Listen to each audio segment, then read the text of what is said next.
What's up, ladies and gentlemen?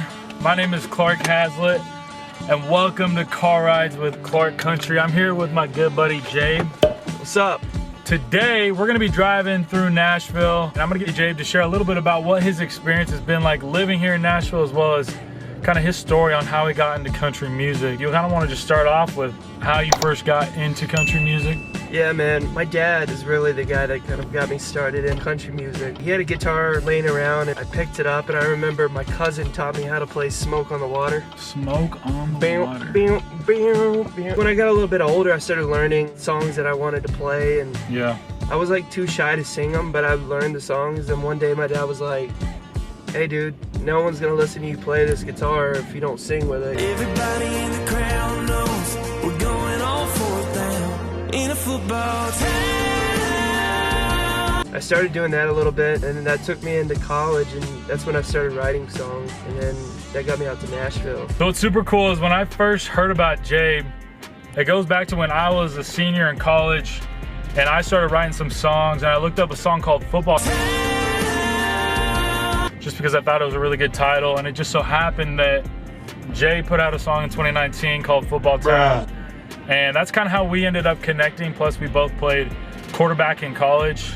Talk a little bit about what it was like being a student athlete, and also knowing that music was kind of in your future, and is there any like kind of correlation or crossover between the two? I wouldn't say I didn't know music was gonna be in the future, because like, man, I wanted to be like a football coach, you know? When I first started playing, I wanted to learn so much about football that I could be an amazing football coach, because I didn't think I was gonna go to the NFL, you know? And but I started playing guitar more and learning about writing songs, and that became my love, you know? What year in college were you when you really started to kind of write songs and really like kind of see music as a part of your future? It was my sophomore year. Sophomore year, Yeah, okay. so it was 2015, and so I started making trips out to Nashville. And Before you graduated at this yeah, man, point? that's kind of like how I got here. I've been here for 2.5 years. And what was the other question about the correlation? I think one of the best things that prepared me, like playing football and then getting into the music business, was working with a team.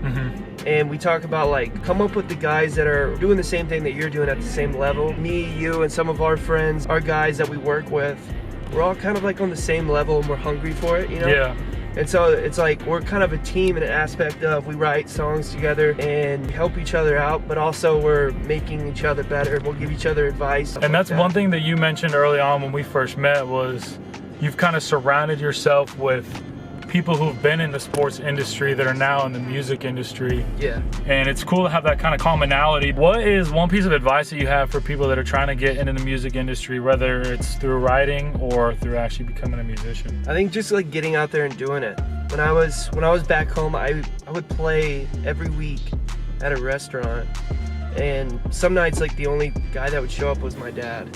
You know, and so like it was kind of disheartening at times, but I just kept doing it, and it got me so much better and gave me so much more confidence that it kind of pushed me to move to Nashville, you know? And I would say like the advice is just show up, just keep showing up. You're not gonna get better if you don't show up. What would you say has been like the biggest breakthrough for you in your music career so far? When we got our music video on CMT, that was like probably one of the biggest moments. Everything's too loose, just like it was.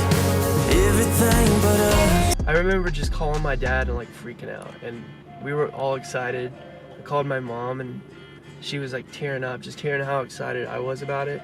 You know, and it wasn't that big a deal. It's just like your song's on TV, but it's like it was just like one of those things that proved again, man, I'm supposed to be here in Nashville. And when other people like CMT recognize your work and recognize your songs a little bit, it makes you keep going, you know. What's kind of like been the most difficult thing while pursuing music and living here in Nashville? I would say like right when you move to town, you realize like what you didn't know, what you thought you knew. Absolutely. And when you move here, man, everybody's so good.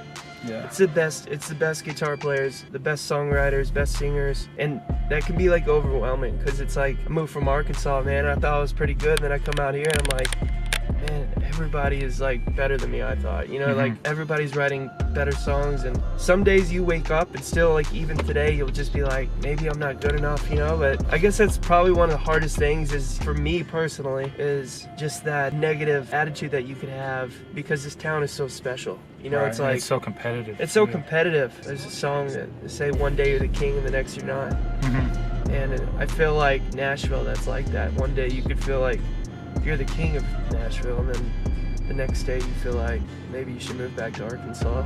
Right. You know, but I think the one thing that really sticks out to me that we talked about was, you know, when you first moved here, you told me you didn't really make those meaningful connections until the beginning of year 2. yeah. And for me, only being out here for about 3 months so far, I'd say you and maybe 2 other guys are the only meaningful connections that I've made. And it's kind of been a little bit of a, I guess they say the Nashville no, in terms of building other connections and relationships. That's what I do think is super cool, is when you do find guys and you meet organically and it's not kind of forced. Yeah. Talk a little bit about now where you're at in terms of, I know you've got a publishing deal. What's kind of the next phase? Yeah, man, so like when I came out here, the reason I was able to move was my publishing deal. I'm in year 3. So you had your publishing deal before you came to Nashville. I kind of knew what it meant. What I knew is that they're gonna pay me to write songs. I get out here and I start learning about, okay, you gotta write a certain amount of songs, and we're gonna demo them and pitch them to other people, you know. And so you really kind of started learning the full process. Yeah, started now learning the whole thing to finish. But yeah, dude, like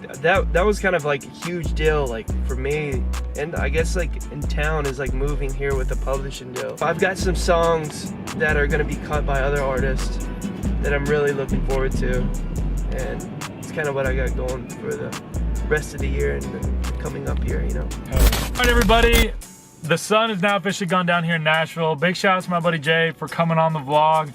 And yeah, I hope you guys enjoyed getting a chance to hear a little bit about how he got into the music industry, as well as what his experience has been like here in Nashville. Do me a favor and check out Jabe's social media, which is gonna be linked down below, to get a chance to follow him along on his journey, as well as when I'm gonna be coming back to Nashville in 2022.